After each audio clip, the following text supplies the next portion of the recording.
Hey, this is my project for accounting lab.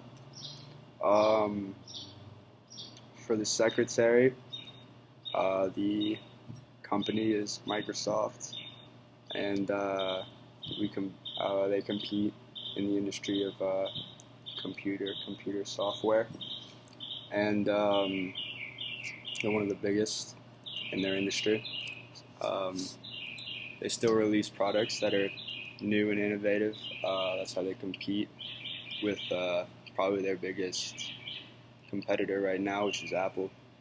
Um, as of 2016, actually, it is the world's largest software maker by revenue. Um, as I said, their main competitor is probably Apple. They definitely uh, make Microsoft have less sales, but I think Microsoft is just doing fine. Um, Wall Street Journal says that Apple is on par with Microsoft. Um, that's all it says. Apple, the difference between Apple and Microsoft, I would say, is that Apple more specializes in the phone department of computer software, where Microsoft more focuses in the computer part. For the president, one favorable result for profitability was the profit margin. It was actually unfavorable now that I'm looking at the information. But profit margin was not very good in 2015 in comparison to 2014. It was about half of what 2014 was. But the management of working capital, as in the receivable and inventory turnover, they were both higher in 2015 than they were in 2014. The receivable turnover being 5.02 in 2015 while being 4.69 in 2014, and the inventory turnover being 13.9 in 2015 while being 11.78 in 2014.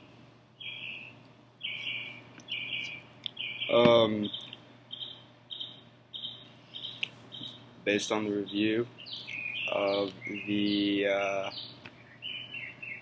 management discussion and analysis, they have accounted for their losses from this year in comparison to next year, and they still have a very positive outlook on how things are going to go in 2016, as they are still one of the biggest competitors of their market, if not the biggest, and one of the biggest industry leaders in the world. For the banker part, for the liquidity is going up, as well as for their working cap, that's up. Their current ratio is also up. Actually, their current ratio is the same. For their solvency, their debt to total assets is up, which is a little bit worrisome for a bank like us. But I think that if I had to lend Microsoft $1 billion, I would do it without blinking twice, because they're a reputable company and their cash flow is probably billions of dollars a day. So I have no doubt that they would be able to pay back a loan. From the information that I have concocted and I am looking at, I have no doubt that they'd be able to pay back a loan of $1 billion. For the Wall Street analyst, the company's prospects for growth and dividends, they're pretty good. The stocks are going, the earnings per share is definitely going down. which is kind of alarming. But the price earnings ratio has skyrocketed from 2015 to 2014. The return of equity is going down though, and that really has a lot of stockbrokers a little bit worried about whether or not they should invest in the company. Well, I'm here to tell you, if I were you and I had shares in Microsoft, I would hold them because I think 2016 is going to be a breakout year for them. And I might even go ahead and buy some while they're kind of a little bit lower, because 2016 is going to be a skyrocket for them in terms of revenue. That has been my presentation.